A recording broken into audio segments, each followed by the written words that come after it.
essentially, I think it might be helpful to explain that the context in which I've approached this is from my orientation in psychotherapy, which is an existential humanistic perspective, meaning that I don't see, I don't work with people in a medical model. I don't think of myself as a doctor or a guru that has the answers or that I'm going to cure anybody, and my client is a patient who's sick and that kind of thing. The existential perspective is that there are some really basic and challenging dilemmas that all human beings face, and we're all in the same boat. And we all have to find ways of dealing with those dilemmas. And so, as the therapist, I have the same challenge. And so, what I have to offer, maybe, is to provide some support in the area of courage to do it, to face the challenges. Not that I have easy answers. So, what are the challenges I'm talking about? Mortality. Death as the top of the list, right? The idea that we're going to die. Another one is connection, how to find some sort of belonging in relation to other people and feel connected to others.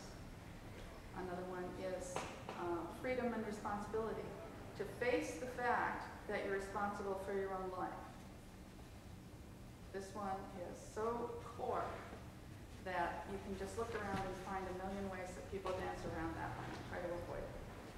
Whether it's in relationships, or whether it's in religions, or causes, lots of ways. So the notion of having freedom to make your own choices, being a double-edged sword, what a heavy responsibility. Answers all of these dilemmas. So I think first off, to me, if you think about it that way, the attraction of buying into a system like that is deeply profound.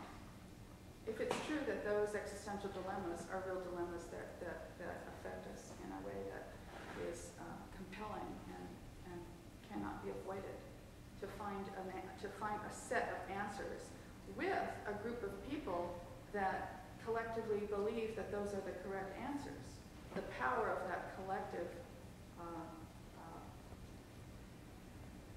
belief in the same things, if you think about it in terms of just the,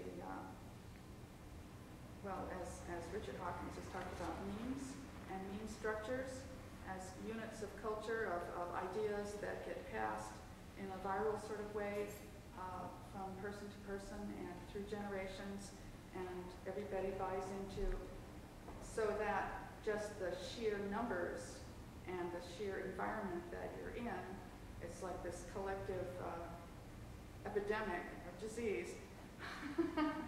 It's really, the analogy can be a little creepy, but it's powerful, and so if you're going to try to come up against that and believe anything different, that's what you're up against. So starting with the idea that you're getting all of these answers, these basic existential questions, plus you have this intensely powerful social structure supporting it.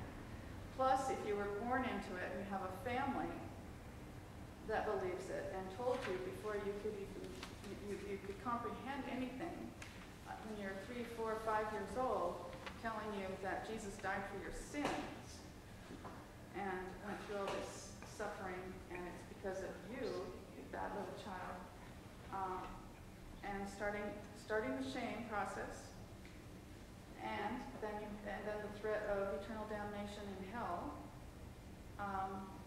You've really got your cards really stacked against you as far as growing up with any sort of alternative. It's not as if at the age of 6 or 7, your parents sit you down and say, well, listen, being religious is an option for you as a human being, and here we have Christianity, and these are the tenets, and here we have Islam, and here we have Buddhism, and then we have atheism. What do you think? You know, you're a smart little kid. Let me just kind of describe all the pros and cons of each of these things and give really